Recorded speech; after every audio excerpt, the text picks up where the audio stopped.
예, 여러분 반갑습니다. 저는 디자인 싱킹에서 비즈니스 모델 파트를 맡은 한만선이라고 합니다. 여러분들하고는 하동군 인터뷰 통해서 얼굴을 뵀었는데요. 제 얼굴을 여러분들한테 보여드렸었죠. 기억나실 것 같습니다. 예, 오늘은 비즈니스 모델에 대해서 여러분들하고 얘기를 좀 하는 시간을 갖도록 하겠습니다. 비즈니스 모델이란 젤리 체스볼 같은 경우는 아이디어 및 기술과 경제적 성과를 연결하는 프레임워크이라고 하였습니다. 즉 어떻게 조직이 가치를 창출하고 전달하고 획득하는지 논리적으로 정리한 것이라고 볼 수 있는데요.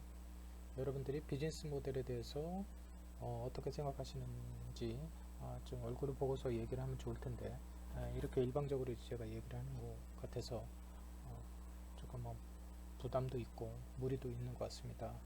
여러분들이 제 얘기를 듣고서 궁금한 점이 있으면 좀 밴드를 통해서 얘기를 해주시면 제가 답변 드리겠습니다. 자, 비즈니스 모델이란 비즈니스를 전개하기 위해서 필수적인 구성 요소들을 모아놓고 상황관계를 모델화 시켜 놓은 것이라고 합니다. 즉 고객이 있고 그 다음에 유통 채널이 있고 이제 상품으로 구성되어 있습니다. 자, 여러분들이 고객과 유통 채널을 구축하고 상품을 갖다가 판매를 한다면 반드시 이 여러분들의 활동에 대해서 협력자가 있어야 되고 이 부분을 갖다가 이 실현 가능할 수 있도록 실현 모델을 수익 모델을 만들어야 될 것입니다. 수익 모델이 나오지 않는다면은 이 비즈니스가 성립되지는 않겠죠. 흔히 비즈니스 모델과 사업 계획서를 혼동하는 분들이 많습니다. 아, 어떤 차이가 있느냐라고 하는데 쉽게 설명을 좀 해드릴게요. 이제 비즈니스 모델이란 어떤 왜 내가 이 사업을 해야 될지 라는 목적이라든지 이 사업을 하는 이유, 근거, 구체적인 어떤 계획까지는 다루지는 않아요. 사업 계획서 같은 경우는 내가 이 사업을 하는데 어떤 목적이 있고 그 목적을 그 목적이 이루어질 수 있다고 하는 근거 그리고 이를 위해서 구체적인 계획이 포함된 공식 문서를 말하고 합니다. 그래서 따라서 어떤 이슈를 가지고 비즈니스 모델을 만든다면은 고객을 이야기하고 고객의 문제, 고객이 공감하는 이유, 어떻게 공감을 할 수 있도록 만드는 방법, 그리고 상품이 존재하고 있고요. 그 다음에 이 여러분들의 이런 활동을 할 수 있는 부분들에 대해서 협력자가 필요하게 됩니다. 그리고 이러한 일이 일어날 수 있도록 수익 모델이 구축을 해야 되겠죠. 수익 모델이란 나중에 좀 더 정확하게 구체적으로 말씀드리겠지만 비용 대비 어떻습니까? 수익 100원을 투자해서 1000원을 얻는다면은 얼마나 수익이 나올까요? 그렇죠. 900원의 수익이 나올 수 있을 것 같습니다. 사업계획서는 내가 어떤 목적과 어떤 계획으로 어떤 근거를 갖고 마케팅을 하고 상품을 만들고 그 상품 만들 수 있는 돈을 말합니다.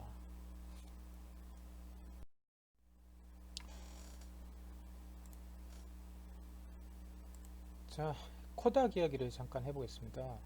아, 이 여러분들은 기억이 나시지 않을 것 같습니다. 예전에 우리가 디지털화 되기 전에 핸드폰이 나오기 전에는 사진은 어떻게 찍었을까요? 맞습니다. 아날로그 카메라, 여기서 보이는 것 같은 이런 카메라들을 통해서 필름을 넣었죠. 필름을 넣고 그 필름을 인화라는 작업을 통해서 사진을 우리는 얻을 수 있었습니다. 이 세계의 어떤 카메라 시장 그리고 필름 시장은 코닥과 후지라는 회사가 양분하고 있었습니다. 근데 그 코닥은 현재 지금 어떻게 됐냐면 200년 된 어떤 기업들인데 현재는 코닥은 망했어요. 그리고 후지는 살아남았습니다. 그 이유는 예, 이 사진은 이제 그 과거 코닥의 미국에 있는 공장을 말씀드리는 거고요. 표현하는 거고 오른쪽에 있는 사진은 현재 후지필름의 본사 쇼케이스라고 할 수 있습니다. 코닥은 망하고 후지필름은 변화와 혁신을 통해서 재도약했다. 그러니까 우리가 어떤 비즈니스를 만들고 어떤 계획을 세운다 했을 때 현재 상태의 것이 정말로 맞는지 검증을 해야 될 필요성이 있고, 그 다음에 현재에 안주하지 않고 계속 변화하고 혁신할 수 있는 어떤 그런 부분들을 갖춰야 되겠습니다. 그런데 그 부분을 만들려면 바로 비즈니스 모델이 중요하다고 봅니다. 자, 사례 들어볼까요? 코닥은 필름 제조 분야만 고집을 했어요. 너무나 장사가 잘 되고 수익이 많이 나왔기 때문에 굳이 우리가 디지털화 할 수 있는 부분들에 대해서 별로 관심이 없었던 거죠. 예, 근데 후지필름은 사실 후지필름도 마찬가지였어요, 처음에는. 근데 그 디지털화 되면서 후지필름도 같이 어려워졌습니다. 후지필름은 어떻게 했냐면 회사가 문을 닫기 전에 우리가 갖고 있는 자산은 뭐지? 우리의 핵심 무기가 뭘까? 라는 부분들에 대해서 치열한 논의를 하게 됐습니다. 그 다음에 지금 사진에서 보이는 대로 이런 어떤 피부 노화 방지, 여러분들 영어로 얘기하면 안티에이징 이라는 화장품을 개발했고 2017년도 같은 경우는 사상 최대의 2,300억엔의 영업이익을 달성했습니다. 예. 후지필름은 어떤 점에서 이렇게 필름이 아니라 화장품을 만들게 됐을까요? 자, 그런 건 바로 이제 필름이 생산한 주 재료인 콜라겐이 있고요. 사진 변색 방지에 사용한 항산화 성분의 죄송합니다. 이게 얘기할 때마다 항상 발음이 안 좋아서 말이 꼬이는 것 같습니다. 아스타키산틴, 제대로 표현했나요? 예, 활용해서 피부 재생과 노화 방지 화장품을 개발해냈어요. 쉽게 해서 필름이라는 어떤 필름을 만드는 회사에서 화장품으로 만드는 회사를 갔는데 이 후지필름이라는 회사는 후지필름의 회사의 목적은 생존이 있었기 때문에 계속적으로 돈을 벌어들이는 일에 더 비중을 맞췄고, 그게 당연한 거죠. 기업이 돈을 벌지 못하는 건 기업이 아니죠. 돈을 벌기 위해서 필름을 버리고 화장품을 간 거죠. 현재 후지필름 같은 경우는 화장품 외에 다양한 어떤 제품이나 서비스를 하고 있는 걸로 알고 있습니다. 자, 여기서 여러분들이 디자인 싱킹을 하면서 배우면서 코닥의 이야기를 하고 후지필름의 사례를 왜 얘기를 할까요? 자, 그건 바로 우리 지자체도 마찬가지로 우리 사람들도 그렇고 어떤 대상도 혁신을 해야 되는 거죠. 현재 안주하지 않고 혁신을 통해서 새로운 미래를 생존을 계획을 해야 되는 겁니다. 자, 그러려면 이제 비즈니스 모델이 필요하다는 이유죠. 사람들이 하동을 떠나는 이유는 뭘까요? 예, 여러분들 많이 고민했을 것 같습니다. 예, 그리고 사람들이 또 하동으로 오는 이유는 무엇일까요? 여러분들이 디자인 싱킹을 통해서 나름대로 지금쯤 어느 정도 솔루션을 만들었고 솔루션을 갖다가 개발했을 것으로 알고 있습니다. 근데 이 솔루션이 정말로 옳은지 좀 문제는 없는지, 그리고 더 나아서 더 이 솔루션이 지속 가능하게 쭉 이어지려면 비즈니스 모델로 검증하고 보완해야 된다고 합니다. 소셜 이노베이션을 갖다가 보면은 뭐죠? 한글로 표현하면은 사회혁신이죠. 예, 그런데 우리 교과목 이름이 뭐죠? 예, 창업이 들어갔어요. 네, 맞습니다. 예, 사회혁신도 비즈니스 모델 사업화하지 않는다면은 계속 갈 수가 없어요. 아무리 좋은 일을 내가 하고 싶어 하더라도 내가 좋은 일을 하는데 돈이 들어가겠죠? 근데 그 좋은 일들이 어떻습니까? 예, 맞아요. 좋은 일도 예, 계속 할 수 있는 체력, 계속 할 수 있는 어떤 자금이 없으면 더 계속 할 수가 없겠죠. 그래서 우리가 사회혁신을 하더라도 비즈니스를 할 수 있어야지, 지속 가능한 어떤 비즈니스가 확보가 돼야지 그 다음에 계속 지속 가능한 어떤 솔루션으로 남을 수 있을 거라고 저는 생각합니다. 자, 비즈니스 모델 캔버스를 설명드리겠습니다. 알렉산더 오스트왈더, 예스 피규노가 비즈니스 모델의 탄생이라는 책을 썼는데요. 여기서 9개의 칸으로 이루어진 어떤 캔버스라고 여러분들은 생각하시면 될 것 같습니다. 이 9개의 칸에 대한 설명은 이제 추가로 뒷페이지를 통해서 구체적으로 말씀드리겠습니다. 비즈니스 모델은 바로 이런 가치 제한이 있고 그 다음에 고객과 어떻게 관계를 맺느냐, 그리고 고객을 어떻게 세분화할 수 있느냐, 그리고 고객한테 전달하는 채널은 어떻게 되고 고객으로부터 받는 돈은 어떻게 되는지 이 부분을 또 나눌 수 있고요. 왼쪽 부분들은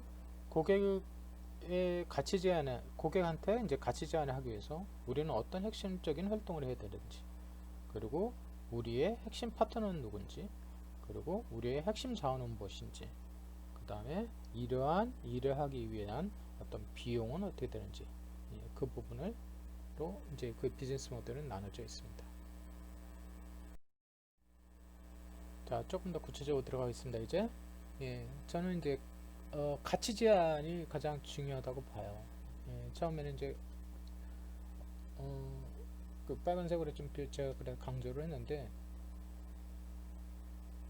여러분들이 생각하는 어떤 지금 현재 어떤 하동군 인구 소멸 극복 방안을 위한 어떤 솔루션이 어떤 가치가 있는지, 이제 그 부분은 여러분들 관점이 아니라 이제 다른 일반 사람들의 입장에서 조금 쉽게 표현하면 아름다운지, 예쁜지, 즐거운지, 이런 어떤 좀 쉬운 표현으로 얘기를 했으면 좋을 것 같습니다. 순서는 이제 고객 세분화가 먼저 이루어져야 되겠죠. 여러분들이 원래 하동에 살던 사람들이 하동을 떠나지 않을 수 있는 이유는 무엇일까? 아니면 새로운 이제 고객을 갖다가 새로운 어떤 외부 사람들이라고 봤을 때 새로운 사람들을 이제 기촌인이라고 하겠죠. 이제 그들한테 맞는 어떤 가치 제한은 어떻게 되는지 이 부분을 얘기하겠습니다. 그 다음에 이 귀농인이나 귀촌인 아니면 원주민들 같은 경우 이런 가치 제한을 통해서 어떻게 만나게 되는지, 여러분들이 생각하는 어떤 솔루션을 어떤 채널을 통해서 이야기를 하는 것인지 그 부분에 대해서 조금 더 이제 사례를 통해서 이제 좀 들어가보겠습니다. 자, 비즈니스 모델 캔버스는 크게 네 가지, 앞에서도 잠깐 말씀드렸지만 크게 네 가지 영역으로 나눠져 있어요. 자, 누구에게 무엇을 어떻게 해서 수익을 낼 수 있는지 이 부분으로 생각하시면 되겠습니다. 이런 정신과 구조로 비즈니스 모델 캔버스는 구성되어 있고요. 자, 여러분들 이제 고객 설정을 해야 되는데 커스터머 세그먼트라고 하죠. 고객 세분화라고 하기도 하고, 저는 이제 분류, 고객 그룹, 고객 영역 뭐 이렇게도 저는 표현하고 있습니다. 누가 우리의 가장 중요한 고객일까요? 여러분들 쉽게 얘기해서 여러분들이 지금 배우는 내용으로 보면은 하동군 인구 소멸 극복에 대한 어떤 솔루션이 있죠. 솔루션을 개발하고 있는 것도 알고 있는데 그 솔루션에 해당하는 사람들이 누구냐는 거죠. 진주 사람인지 아니면은 하동에 현재 거주하고 있는 사람인지 아니면은 서울이나 수도권에 있는 사람들인지 그런 사람들을 우리는 우리 수업을 통해서 이제 고객이라고 계속 얘기하겠습니다. 자, 누구와 우리의 가장 중요한 고객이고 누구를 위해서 어떤 가치를 창조해야 하는가 라는 부분들이죠. 여러분도 아시다시피 대학생과 중년 남성, 중년 여성 이런 어떤 연령층으로 구분했을 때 이 연령층에서 좋아하는 어떤 음식이나 좋아하는 게 좀 다를 수가 있겠죠. 지역별로 보면 진주 시민이 좋아하는 음식이 있고 또 위에 뭐 강원도 사람들이 좋아하는 어떤 강원도민들이 좋아하는 어떤 음식들이 좀 다를 수 있죠. 그리고 가치 부분들은 좀 어렵게 생각하지 않아도 될 것 같아요. 가성비 이런 걸 얘기를 많이 하죠. 그리고 어떤 제품을 봤을 때 아주 고급 제품 봤을 때 어떤 고급 서비스를 봤을 때 럭셔리하다라는 어떤 표현을 쓰고 예쁘고 맛있는 이런 거를 가치라고 얘기를 하겠습니다. 자, 하나의 카네이션도 어떻습니까? 하나의 카네이션도 대상에 따라서 고객에 따라서 달라지겠죠. 여러분들의 부모님 같은 경우는 어떻습니까? 어버이날 카네이션을 선물한다. 감사의 의미가 될 수 있겠죠. 자, 똑같은 감사라는 어떤 가치에 있어서 여러분들 나이 또래 친구들 같은 경우는 카네이션이 어울릴까요? 아니면 카카오톡 선물하기가 어울리겠습니까? 맞습니다. 고객에 따라서 감사, 고마움, 축하라는 부분들이 다른 형태로 이어지는 거죠. 자, 우리가 제공하는 가치가 고객이 처한 문제점을 해결해 주는가? 지금 참고로 우리는 처음에 고객 분류를 얘기를 했었고 커스터머 세그먼트를 얘기했었고 지금은 고객에 대한 가치 제안 밸류 프로포지션에 대해서 얘기를 하겠습니다. 우리가 제공하는 가치가 고객이 처한 문제점을 해결해 주는가? 밑에 설명했듯이 어떻게 사진으로만 제가 이제 표현을 했는데요. 고객이 처한 문제점을 설명하는 겁니다. 고객이 고객을 여러분들의 대학생이라고 친구들이라고 생각해 봅시다. 친구들이 어떻습니까? 택배를 보낼 때 우체국이 편할까요? 아니면 요즘 편의점이 편할까요? 우체국의 영업시간이 정해져 있기 때문에 영업시간 외적인 부분들은 택배가 편하겠죠. 어떻습니까? 지리적으로도 우체국에 가는 것보다는 편의점이 더 편할 수가 있을 겁니다. 그렇죠? 물건을 보낼 수 있는 편리하게 물건을 보낼 수 있는 가치가 우체국보다는 편의점이 더 좋다라고 하는 사람들이 있을 것 같습니다. 물론 그렇지도 반대의 경우도 있겠죠. 자, 여러분들이 한 끼 식사를 편리하게 간단하게 해결한다고 했을 때 어떻게 되죠? 언제 어디서나 먹을 수 있는 이런 컵밥들이 솔루션이 될 수 있고 가치가 될 수 있을 것 같습니다. 간단하게 한 끼 식사를 해결할 수 있는 가치인 거죠. 여기서 고객이 처한 문제점은 뭐예요? 시간도 없고 돈도 없고 돈이 좀 부족하고 간편하게 먹을 수 있는 어떤 그런 상황인 거죠. 그런 문제점을 해결할 수 있는 가치로서 컵밥이 덮밥이 이런 개발된 거라고 생각하시면 될 것 같습니다. 자, 이 부분들은 카닥입니다. 카닥이라는 서비스인데요. 간단하게 말씀드리고 넘어갈게요. 카닥은 여러분들 인터넷을 통해서 좀 검색을 해보면 좀 더 자세하게 알 수 있을 것 같은데 사례 들어보는 겁니다. 어떤 많은 차량을 소유한 사람들이 고민이 파손이 됐을 때 이렇게 파손이 됐을 때 문제가 있죠. 어떤 문제를 안고 있죠? 예, 맞습니다. 아, 이거 큰일 났구나 라는 생각을 하게 되겠죠. 그 다음에 이거 수리비가 얼마 나오지? 라고 고민을 하게 됩니다. 예, 근데 문제는 뭐냐면 바로 옆에 가까운 근처에 있는 예, 근처에 있는 카센터에서 30만 원이 나올 수도 있고 어떤 딴 곳은 어떻습니까? 여기는 강남구인데 여기는 또 성남시죠. 좀 다른 떨어진 곳인데 여기는 35만 원이 나와요. 어떻게 하죠? 예, 고민이 됩니다. 5만 원을 아낄까? 5만 예, 5만 원을 아낄까 할 수 있고 5만 원 더 주더라도 예, 좋게 수리할 수 있지 않을까? 예, 문제 없이 수리할 수 있지 않을까? 이런 고민을 계속하게 돼요. 예, 카닥은 이런 고객들의 고민들을 파악을 하고 그 다음에 지역별 수리업체 이런 견적을 낼 수 있는 예, 플랫폼을 만들었어요. 예, 고객의 고민을 제대로 파악하고 순서대로 나열해보고 이 부분들을 어떻게 할 것인가 고민한 다음에 예, 이런 지역별 수리업체를 견적할 수 있는 견적서를 볼 수 있는 웹을 만들어서 고객들한테 서비스를 해주고 있는 거죠. 이러면서 카닥은 수익 모델을 또 창출하게 됩니다.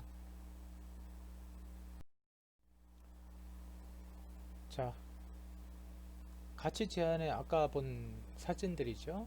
예, 아까 가치 제한 중에서 우리가 택배를 정말로 반값 여기서는 이제 반값 택배인데 좀 행사 기간이어서 이랬을 것 같고요. 지금 상황은 좀 다를 것 같습니다.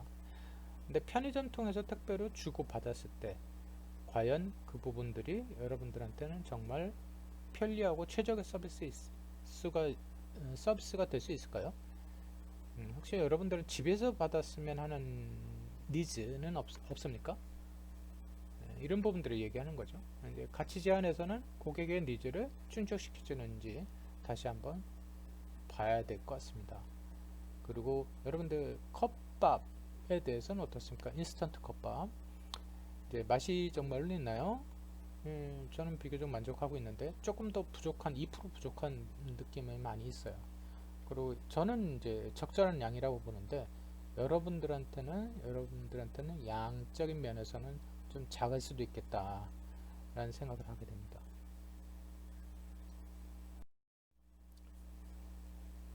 자, 요즘 인터넷에서 이제 난리도 났었고 뉴스로도 나왔던 얘기죠. 이제 스타벅스에서 얼마에 커피를 사면은 이런 여행 가방을 준다는 얘기입니다.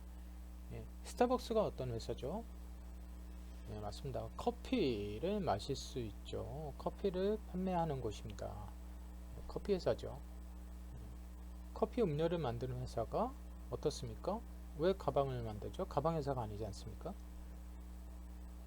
예, 맞습니다. 수익을 더 내기 위해서 이런 어떤 상품을 만들고 사람들이 한정품, 예, 특별한 어떤 스타벅스의 브랜드를 좋아하는 어떤 사람들이 겨냥해서 이러한 제품을 만들었고 상품을 만들었고 그게 아주 인기를 얻은 거죠. 고급 호텔에서의 어떤 발레 파킹 사진입니다. 고급 호텔을 찾는 사람들은 어떤 사람일까요? 예, 돈으로부터 자유로운 사람들이겠죠. 돈이 쉽게 얘기해서 돈이 많은 사람들입니다. 그 돈이 있는 사람들이 왜 호텔에 힘들게 주차를 스스로 해야 될까요? 예, 바로 그런 거죠. 예, 그런 사람들한테 대해서 본인이 직접 하지 않고 직원이나 아르바이트를 통해서 대신 주차를 대행하는 서비스를 말합니다.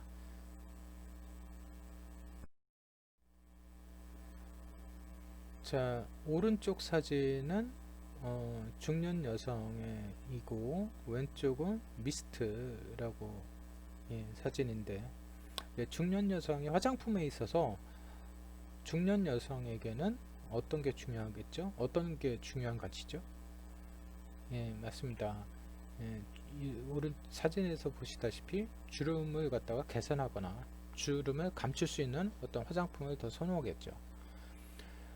제가 수업 때마다 여러분들한테 이제 여쭤보고 또 이제 확인도 하는 부분들인데, 화장품에 있어서 가장 중요한 게 가장 중요한 하나만 여러분들 가방에서 가장 중요한 화장품 무엇입니까? 라고 얘기하면 많은 대학생들이, 여자 대학생들이 이제 미스트를 얘기를 많이 합니다.